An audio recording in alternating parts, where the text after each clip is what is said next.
Hello and welcome to another edition of It's About Money. I'm Nanette Nocon and thank you for joining us.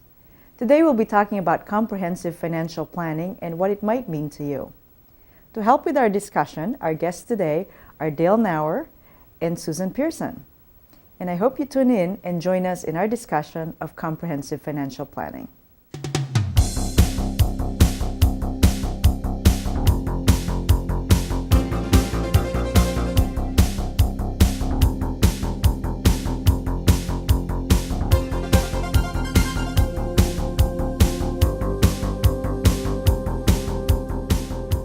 Welcome, Dale and Sue. I appreciate you being here. Thank you for having us. So Dale is a CFP, Certified Financial Planner, right? Yeah. And you're a board certified estate planner also. Yes.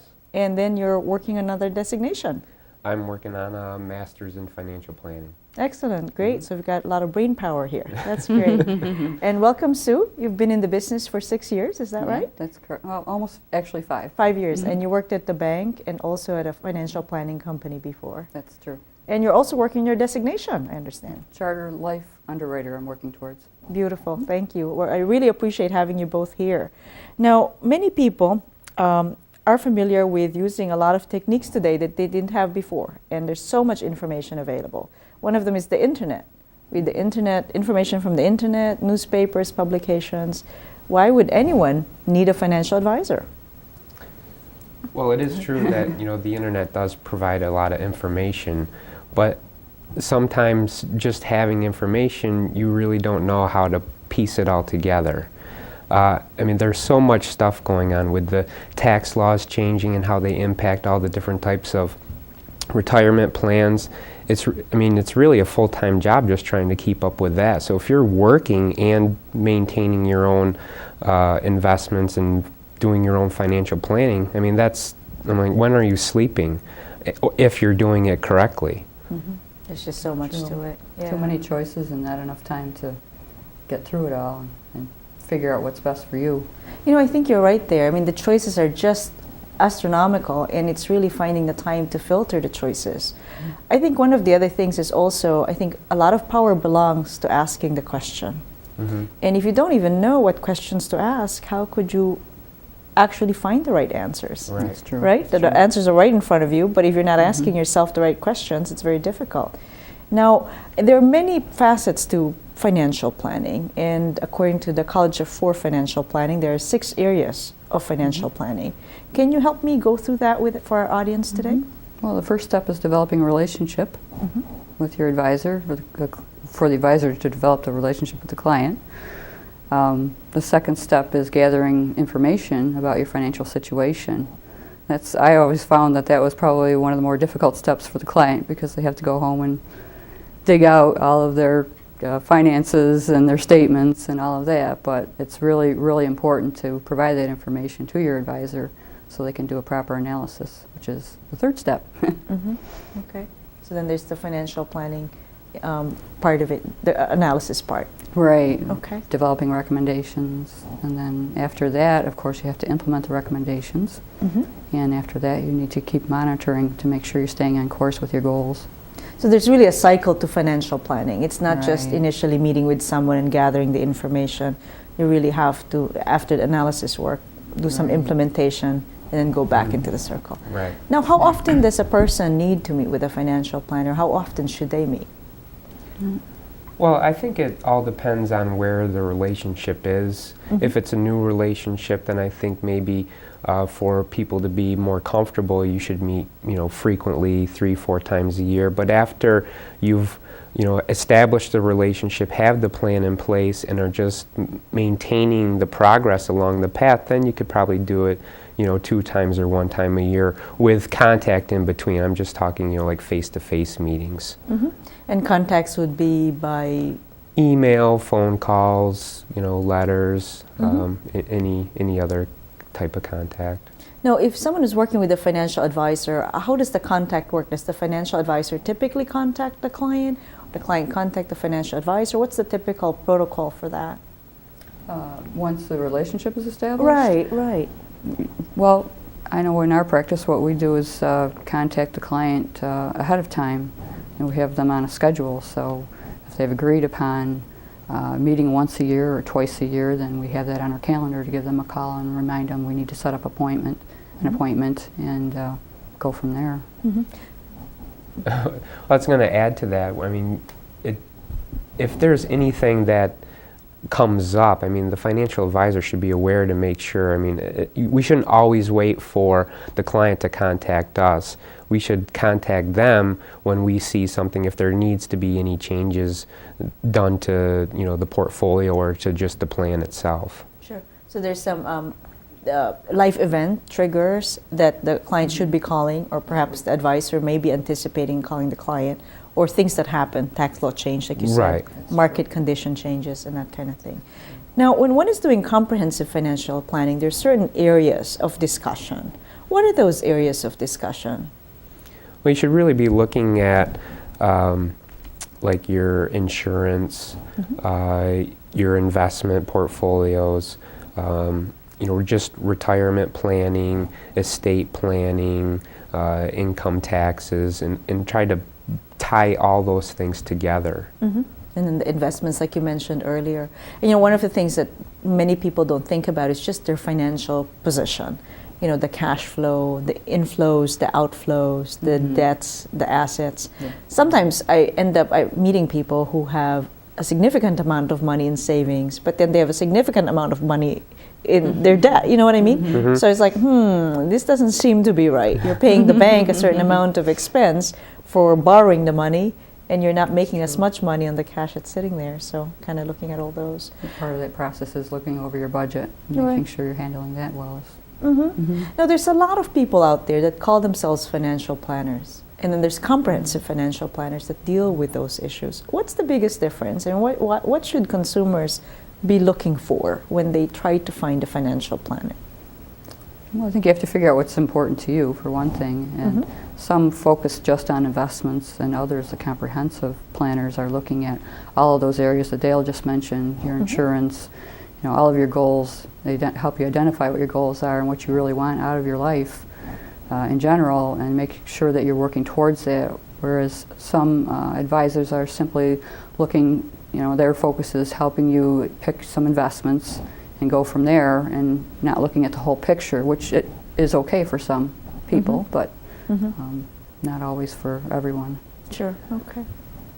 When you say, some people call themselves financial planners, if they do have the certified financial planner designation, then you know that at least they've gone through a series of education on all of those topics, and had to take a comprehensive test in order to get that designation. So if they don't have the designation, then not necessarily mean that they're bad, but maybe your first area of looking should be towards someone who does have a designation. Or someone working towards it. Right. Right. And actually, once in a while, I meet people with designations, but then they got the designation 20 years ago. So you kind of wonder, there's certain continuing education requirements that's called out by the designation, right?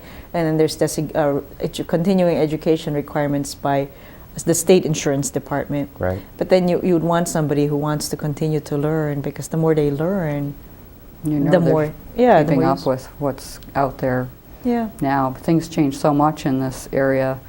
It's you can't rely upon what was true 5 or 10 years ago, or maybe even a year ago, for that matter. Sure, absolutely, I'm with you. Actually, one of the things when I meet with people who are looking at financial planning is I tell them that I won't be offended if you don't work with me, because I believe that it's very important to establish a communication process between the clients and the advisor. So you need to find the person that you can communicate with, because if it's not gelling, then it's only the client who would lose in that process. Most advisors, I hope that most advisors would recognize if it's not working out and let them know, the clients know. But I think it's really the client's decision, and they should be very mindful of that. How do we talk to each other? Type of thing. That's true. Yeah. That could, if the relationship's not there, then that's really going to create a roadblock in the rest of the process. And like you said, the client's going to end up not getting all that they deserve. Sure, because if they are reserved in terms of sharing their needs, their concerns, then the advisor's not giving the comprehensive advice that they need to be giving. That's right. So, There's some money manager, financial advisors manage money. I mean, many of financial advisors are asked, how much money do you manage? Now, when advisors manage money, what are the basic things that they include in the investment portfolio, and what would differentiate somebody who's an advisor, but then somebody who's a really good advisor? Are there strategies that certain advisors use that might be, what should a person be asking? In other words, in terms of how do you put my portfolio together? What kinds of things should they be mindful about? Well, I mean, hopefully they're gonna, first you're gonna get a breakdown as far as like your cash and fixed investments and equities, but that's kind of the top part of it. Then you got to look deeper to go into what style boxes, the equities come in large growth, large value, small, mid-sized companies. So where's the breakdown between that? Then you got to put in there domestic equities, international. So there's a lot of information, and it might go over their head at first with all that they're collecting, but they should really try to understand from the person they're asking, kind of the ideas and strategies behind it and how it's going to look. They could probably give them a sample of what their portfolio might look like given their risk tolerance. Mm-hmm. Okay, so just get an idea of how they approach the investing process. And then there's a lot of investment tools out there, right? Most people have probably heard of mutual funds. Right. Mm-hmm. So what other investments are there that people can, certificates certainly, with having the banking background, I mean the certificates is something that people are familiar with. There's, of course, stocks, as everybody has heard of that. Sure. Unit investment trusts, there are real estate investment trusts, bonds. You can buy bonds either in a mutual fund or you can buy them separately as an individual bond from a specific company. Sure. There's lots of choices. Annuities. Annuities. And it's interesting because sometimes I meet people who say, I heard that such investment is bad.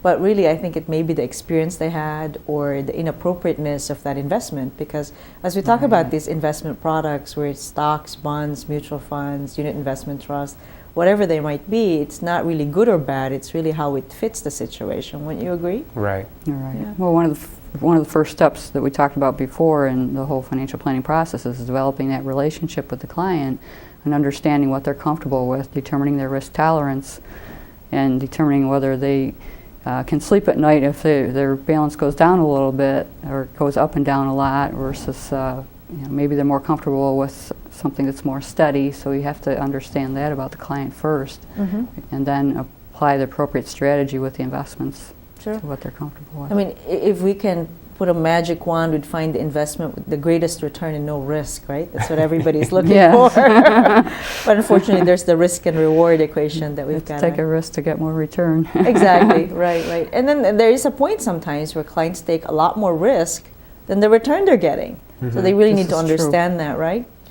That's going into the statistical part of the portfolio and breaking down it, because there's the standard deviations of the portfolio, there's the beta, which is a risk measurement on volatility, and then another key one is alpha, and that's showing you how your return is related to its benchmark, but risk adjusted. Because if you are a conservative investor, you might be heavily more weighted towards cash and bonds.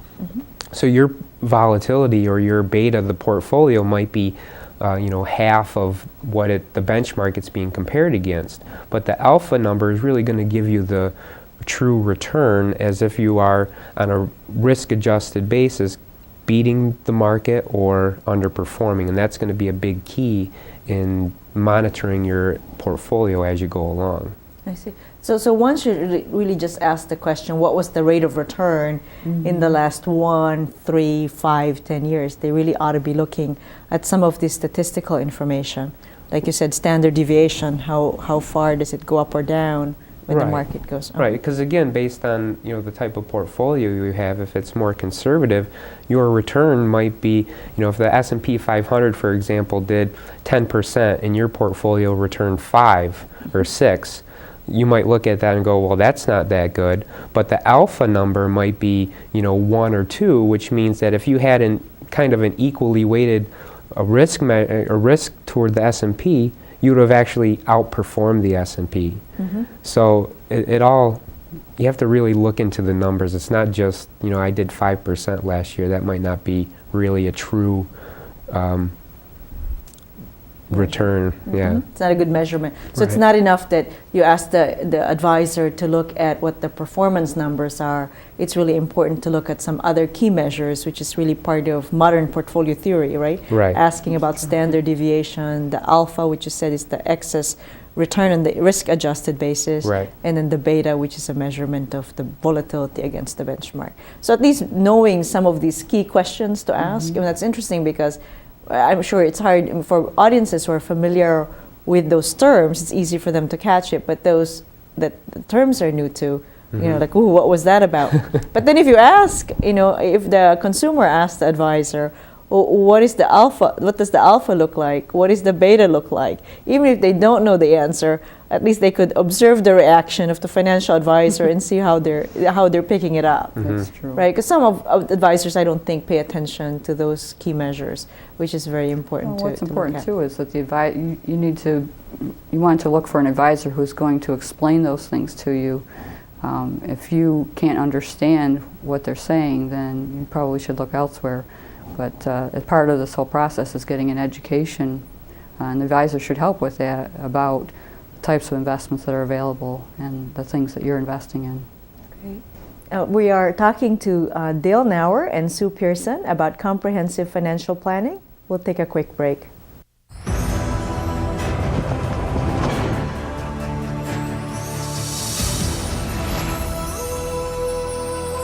Impossible. When you open a book, you can explore new lands, meet new friends, and discover new adventures. There are amazing possibilities when you open your mind to reading. You can log onto the Library of Congress website and let the journey begin. Twinkle, twinkle, little star, how I wanna know what you are. Up above the world so high, like a diamond in the sky. Twinkle, twinkle. The odds of a child being in a Broadway show are 1 in 11,000. You. The odds of a child being diagnosed with autism? 1 in 166. The odds say it's time to listen. To learn the signs of autism, visit autismspeaks.org.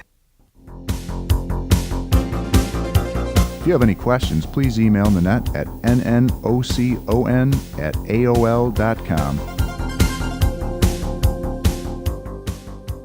And welcome back. I'm Nanette Nocon, your host of It's About Money. Our guests today are Dale Nauer and Sue Pearson.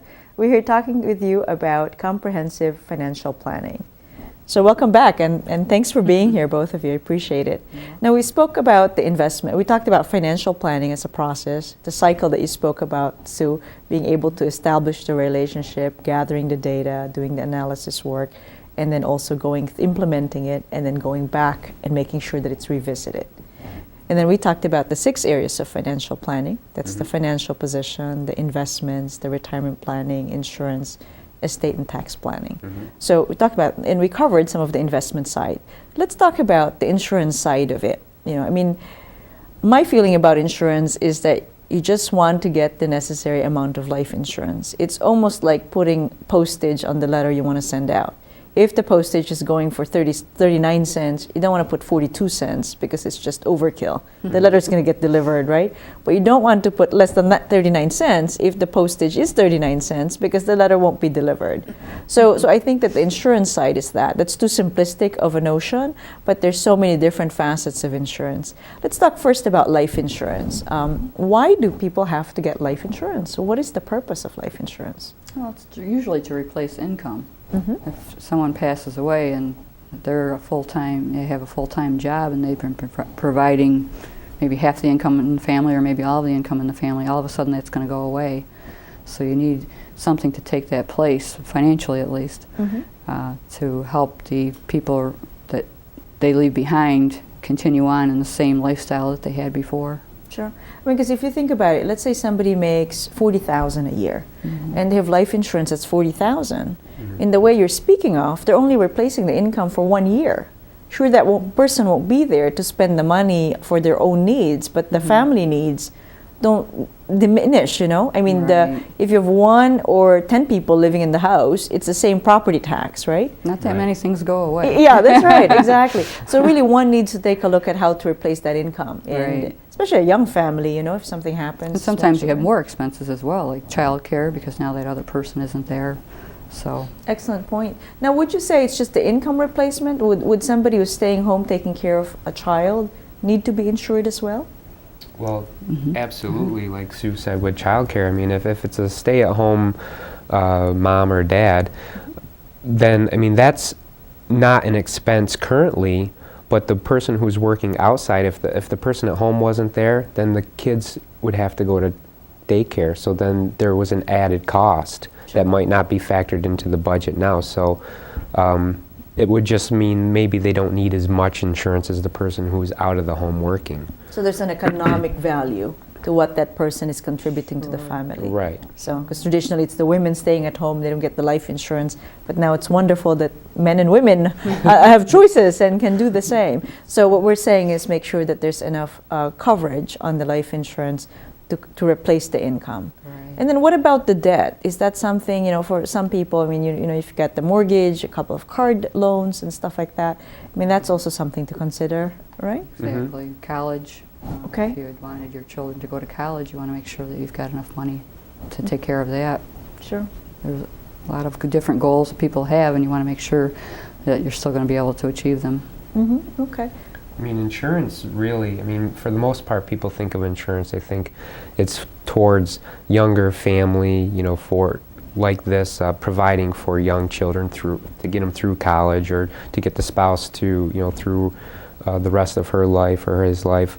But really, insurance takes up different roles in different points in people's lives. I mean, when you get towards the estate planning aspect, you can use insurance and couple that with trust to either replace wealth. If the person is looking charitably minded, they could give money to a charity, but then have a insurance policy to replace that wealth to pass on to their heirs, or use it to inside like an insurance, a life insurance trust to provide for estate tax liquidity or final expense liquidity that would be a tax-free instead of maybe something that would create more taxes to the family at that time. Sure. You know, when I think of life insurance, I think of it like a bell curve. You know, I think of it when you're young, you don't really need as much, and then you have more dependents and the amount of insurance goes up. But then as you accumulate assets, it falls. But then you might want to replace some of that that wealth to pass on to your children through the life insurance, just like you said. And then there's the baseline need for final expenses, right? The burial and all that other things. In my own family, we've had people in long-term care facilities. We have one there now, and it costs a lot of money to be in a place of your choice. And there are different ways to handle it, and one of the easiest ways is through long-term care insurance. Sure. So you get some sort, because people traditionally call that nursing home insurance, but really, But it covers other things. right, being at home or in an assisted care, living facility. and that kind of Assisted thing. living, where typically Medicaid will not even cover that type of arrangement. So if you want that choice, you either have to have the money yourself, the assets yourself, or have long-term care insurance to cover that. And actually, in previous shows, we've talked to attorneys to preserve assets, the Medicaid qualifications, and things like that.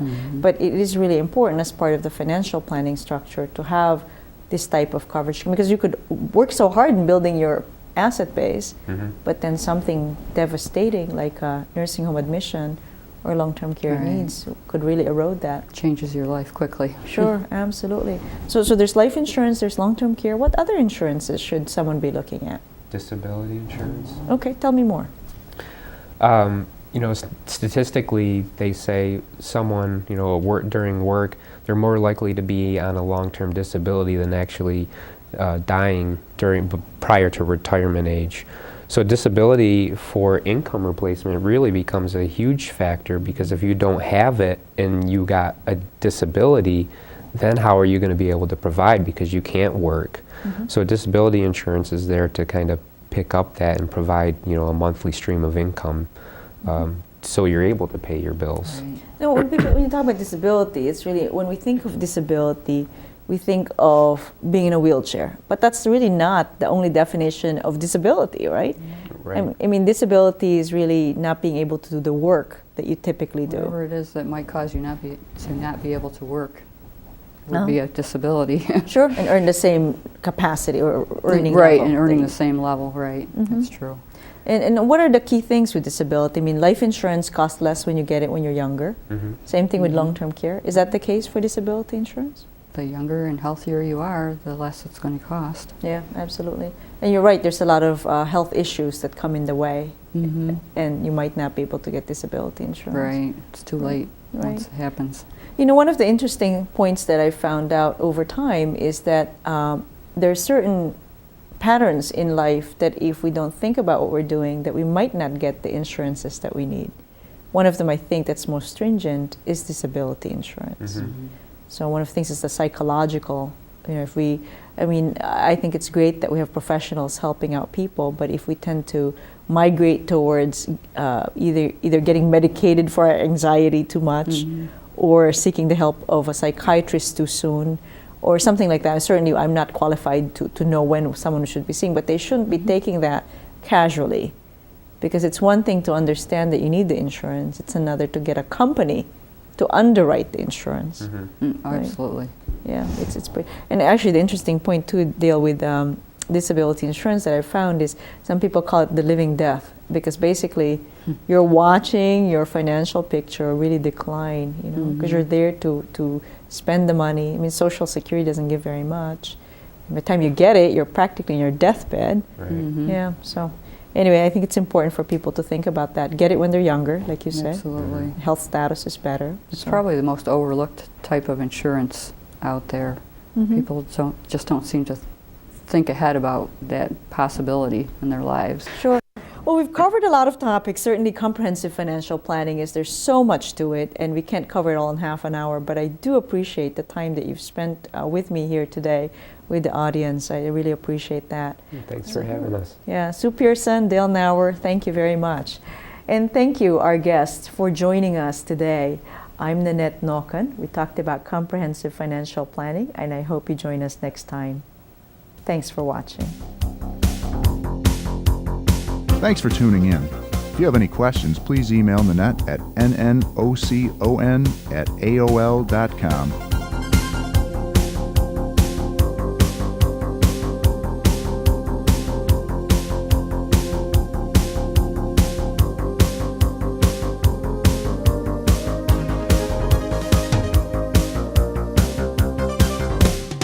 Following production was produced through Penfield Community Television in Penfield, New York.